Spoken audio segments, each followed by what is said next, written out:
Thank you so much for joining us for the Rising Leader podcast series, the conversations from Sass, Cash, and Class Conference 2026.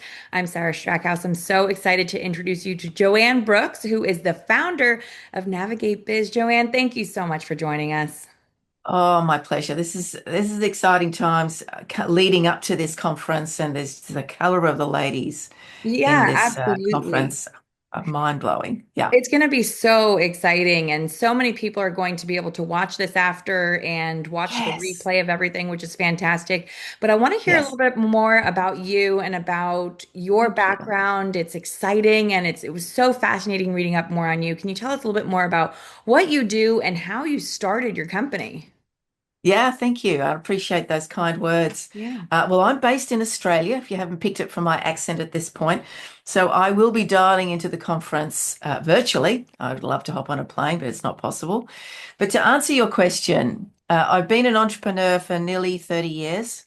It started in finance, and I started my first business with the thought that I would have lots of time, lots of money, lots of flexibility, and soon learnt pretty quickly that that's not quite the case, right? And I see Hmm. you nodding there. So, Yeah.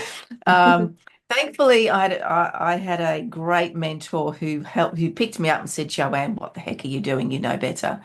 Um, and thank goodness he did. And so, the piece that I do today is about building circles for women and putting and having them surrounded by the right people. And that is something that's literally saved my bacon back in the day to have me think differently about how I built and grew my business. So over the years, I've had and held, partnered, merged, collaborated with more than 17 companies. It's been a heck of a ride. One of them I built to $30 million in 24 months. Hmm. A lot of people think of that as an overnight success.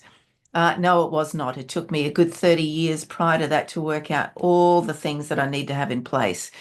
And the biggest piece, which is what I'm speaking about on the 25th, is about collaboration. Mm. Collaboration has been my biggest success metric in every business that I've had.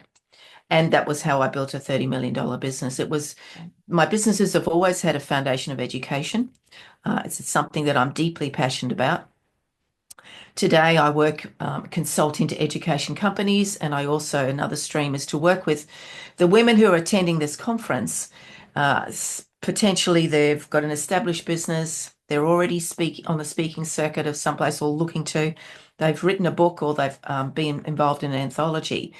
But a lot of them, when they get to that point, they think, gosh, there's got to be more to my business than doing this one-to-one because you can only do so much of that. We've only got 168 hours a week, right? Right. And so for me, it's about how do we pull all that wonderful expertise, that wisdom, that learnings they've built over building their business and put into online programs to really escalate the offer and build um, scope in their business and scalability. So for me, that's what I've done in the last 30 business, collaborated with my largest competitors, with people that fill a gap that I didn't have in my business. Mm. And it's proven to be hugely successful for me. Yes, I built a large business. I also liquidated it, which brought me to my knees. And so many lessons as a result of that. Literally for me to sit back and reflect and go, wow, okay, that was hard, jolly hard. Lots of people have been through that, not the only one. Lots of zeros, but that doesn't matter. The consequences are still the same. But as I said, such an enormous amount of lessons and learnings out of that that I now utilize those to support the women in business that I work with today. So that's a very short, succinct version of my Sure. background. Well, and you call yourself the circle builder, and you talked a little bit about that collaboration, and I heard the word competitors in there. So, talking about Yes. your competitors, you built a $30 million business in 24 months. I mean, I just can't overstate that right there. Yes. And again, collaborating with your competitors, most would say that's impossible, but how did you actually do that? So, what does that practice actually Sure. look like? And what can Yeah. others, take from your experience? Yeah. That it's a perfectly valid way to scale your business. Mm. So that's to go to the last question. But how did I do that? I looked at the organisations that were exactly the same as me, and they had one big difference. So, for context, we were what is called here in Australia a registered training organisation. You would call them colleges, trade schools, etc. in the US. So Okay. there's a very high bar to enter that market, a lot of compliance, a lot of government rigour that sits around it. So we'd done all that. In Australia, I'm not sure if you have this in your country, the government supports it financially. They provide funding to individuals to undertake this study, a Mhm. bit like your student loans, but you Yeah. have a very long time to pay them off. We didn't have that. And I recognised that we'd applied for it, was going to take too long. It's going to take 2 years to get that. And I went, you know what? That is just way too long to wait. So who's got that funding that I might go, knock, knock, we're the same as you. Can we leverage the funding that you have? Mm. Because one of the key things I knew about this pain point for these organisations who had it was if they didn't spend it, weirdly, they could potentially lose it. Oh, They also had to be very careful that if they spent too much, they could lose it. So I knocked on their door and said, I'm exactly the same as you. I'm just this little orange speedboat. You're a very large Queen Mary version in this space. I recognize that you have not fulfilled all your spend of the funding, and I'd like to take that. Would you allow me to do that? And for that, I'll pay you a fee. wow. Now, I was charging 7 times the normal rate of what it would take to do a diploma of business. But I had a lot of other things that the learners would access. So that the target audience were business owners, undertake a diploma of business, and when they came into my community, we would do a business plan, marketing plan, accounting advice, legal advice. We had all these other businesses that we were collaborating with. So Mm. there's layers of collaboration that I had in place. Yeah. The organizations that could provide a better customer journey to my clients and those that I needed to leverage the funding. Wow. So it was a lot of moving parts to put in place. Yeah. So even though that might seem overwhelming to a lot of people, I've done this time and time again. Like there's times that you want to tender for a piece of work to a corporate. You want to apply for a grant through a government or whatever, and you just don't have that one box ticked. Go find somebody who can tick that box for Yeah. you and work together to do that. So that was the thought process with that. So I knocked on a lot of large doors, big doors, and I did get a bunch of no's. That's okay. It's sales, Right. right? Right. But what caught their attention was I was going because I was charging so much more. I was going to pay them the exact same money they would charge a client directly working with them for the exact same Right. course. So they recognized that for less effort, they were going to generate good income. Yet there's always a risk that I'm not going to deliver, and they still had their other income streams to rely on. Sure. But five of them said yes, and that was enough to kick it off. So at the height of doing well, we were signing up 200 students a week, Wow. and we were charging $35,000 for the pleasure of it. But we did Wow. all these other things for it. Yeah. And so this collaboration piece, which is what I'll be talking about on my Sunday, your Saturday, Mhm. is what do we need to have in place and what are the things that you need to manage? Because a lot of people enter collaborations with, you're a lovely person. We seem to get on well. Let's just go do this without a lot of foundational piece underneath it. So I had all the systems. I Sure. had it documented. We followed, for want of a better word, a bit of a corporate structure because Hmm. corporates do it because it works, right? Well, they don't Yep. do it because just for the heck of it, these things. Right. And so I adopted that process for my, at the time, small business, and it worked. Right. And the business just grew and grew and grew. So it was good research, understanding what their pain point is, what my gap is, and who can I find to fill that gap is what the key thought was to get this thing going. I love that. And I also wanted to make a note here. If any audience members, if you are watching this and it is after April or at the end of April or it's after the conference, make sure that you click the link attached to this piece of content so that you can watch the replay and find out more information.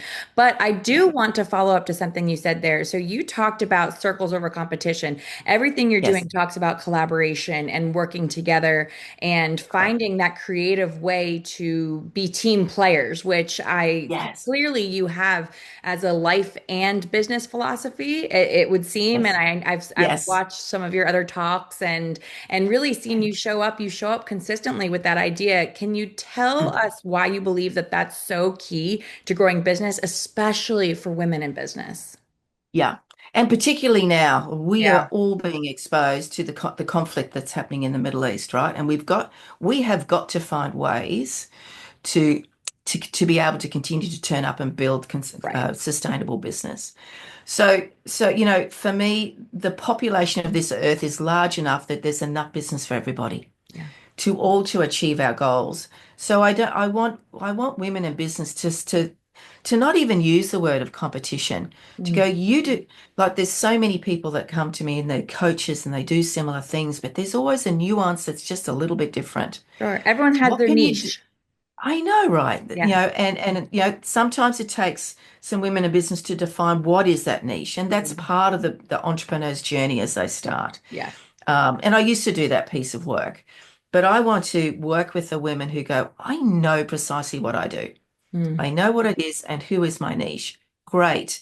How can we work with one another to support one another and to leverage each other's customers' journey? hmm. Because there's nothing better than a client going, oh my gosh, this was the best journey. I've learned so much. And you brought in people who are experts that could support you. And this is about being honest and humble about that. You can't know everything. Like I surely don't know everything. There's a bunch of areas of business that I have enough to be dangerous. And so I choose not to speak about it. And that's a you've got to put a line in the sand on that one, Sure, right? But sure. some people choose to step over it.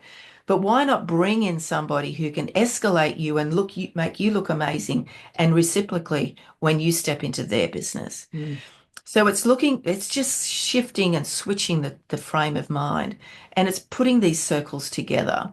mm. And I know, the narrative of circles, I see it a lot on social media and LinkedIn. There's a lot of narrative around circles today. I've been doing it for a long time.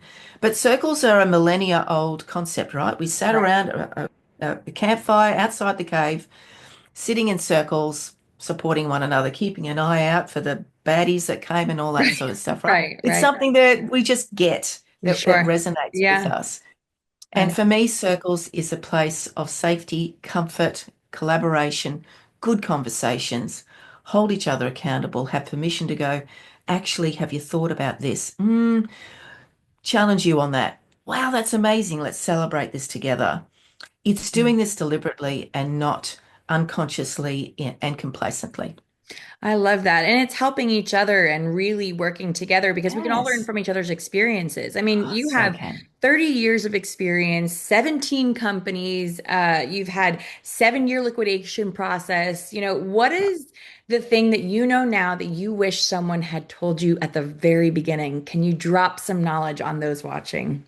Yeah, yeah. It is for me. I'll go back to the liquidation piece and on Sure. the reflection. It was the pace of the growth of that business, which was part of its undoing. So scaling and growing is amazing, and we're on one heck of a ride in those 24 months. But you can probably appreciate I didn't have a moment to spare. We were employing 20 people a week.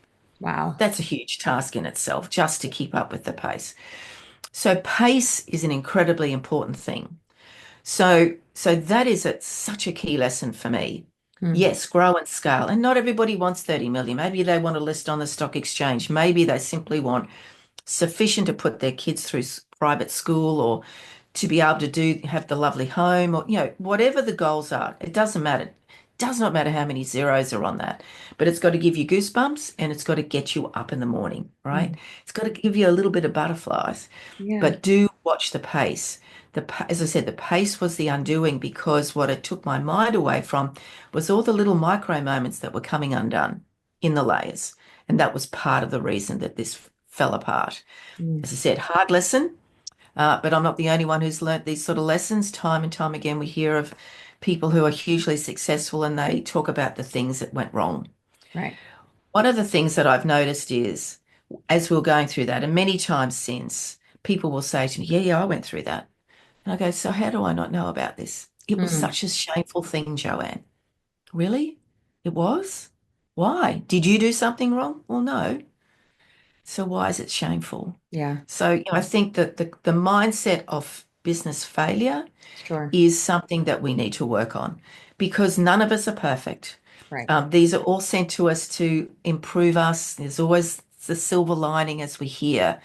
So a pace, to answer your question, just watch the pace. Watch the Okay. pace for you, for your own energy, for the things that you need to do well, and surround yourself with the right people. And surround yourself with the right people doesn't have to, because a lot of people say, oh, I can't afford coaches and this and this and this. Right. Okay, well, don't pay them, but bring them together and say, well, can I do something for you? Sarah, you do the podcast. What could I do to support you that would make it an exchange of services that would make it work? I love that. Have that, be brave and have that conversation. If I go, well, it's not for me, that's okay. There'll be someone else out there that can support you. Yeah. And I think that the last piece is surround yourself with the right people. Too Mm, often, great particularly women advice. in business, particularly we are listening and we should listen to our family, our friends, and so on. So the question I always ask is, what is their credibility in their comment? Mm, Just put that filter in and say, well, actually, I love that you care about me and you're worried about me and you're concerned. But in your head, you're going, actually, you've never run a business. So it's said with care, but with not a lot of knowledge. mm. So find the people who are to give you that advice, that support, who actually are on the same journey as you. Yeah, I love that. Don't distance yourself from family and friends. But be prepared to put a line there to go, actually, I don't need to take that on board because I know it's said with love and care, but they actually don't know what they're talking. I'm surrounded by Yeah. girlfriends who've never run a business. Yeah. And I learned very early on, like one said to me, when are you going to retire, Joanne? I went, really? That just Mhm. doesn't enter my mind. I'm Yeah. 64 this year. I have no intention of retiring at all. I love what I do. Yeah. So why Well, would I stop? Well, you look amazing. You'd never know that you were Oh, thank you. 64. And honestly, that's such great advice because I think people, sometimes it's really tough to draw those lines in the sand, like you said, and have those boundaries and really take Yeah. advice from people you admire. So it's fantastic that you're speaking out about this because I know how big of a following you have and what that you really want to be known for something more than just business, but really the whole journey and the collaboration and everything that surrounds it and really producing good in the world. And, Mm. if people miss maybe some of the conference or even some of this conversation, what is one thing you hope they take away from it? I think do something differently. Mm, What we are facing at the moment, as we said, there's a Middle East conflict going on that's rippling effect on everybody. I think the one thing that we need to do, don't panic, because there's always tough times in business. yeah. There's always that. We've been through COVID, we've done all that. We all survived in some way, shape, or fashion. So I think for me, it's listen to all the ladies who have an amazing message on this conference Mhm. and wider afield. Start quietly following them. Like your mentors can be somebody that you just go, I can learn something from this Mm, person. So deliberately go and find them on LinkedIn and start watching, start listening, start commenting, start absorbing this piece and reserve half an hour a day just to do 1% bigger, better every day. 1% better a day, which is maybe reading, listening to a podcast, mm. following somebody on LinkedIn, going to listen to an audiobook. What is 1% you can do each day, which is really a micro thing, right? But they all add, and you will find that you are thinking more clearly, more strategically. You are giving yourself space. My word this year is space. Mm. Space for me, space for clients, space for, I'm a carer for my mum. She's 95, Wow. giving her space in my home. Yep. Give yourself permission to do something better each day by 1%. I love that. That's a writer downer. If you're listening, that is something that you can walk away and know little by little because so often we are so overwhelmed by the big steps that we have to take or we have to make this revolutionary decision. So that is Oh, fantastic yes. advice. Joanne, if people want to find out more about you, they want to work with you, they want to learn how they can connect, collaborate, whatever it is, what is the best way to do that? Look, website's super easy, just like the logo, navigatebiz.com or LinkedIn. I'm on there every day. please reach out, connect, let's have a conversation. I love catching up with women in business, whether it's just a conversation to get to know, whether there's a conversation to go, wow, let's do something together. How can I help? How can I serve? LinkedIn's probably the best. And it's just Joanne Brooks, nothing fancy. Perfect. I love it. Well, thank you so much for Thank joining you. us, Joanne. Thank you. Thank you. Thank you all Appreciate so you. much. Thank you for joining us for Rising Leader podcast series, conversations from the Sass Cash and Class Conference. And of course, if you missed any information, you can find all of the information below in the link. And we thank you so much for joining us. Thank you.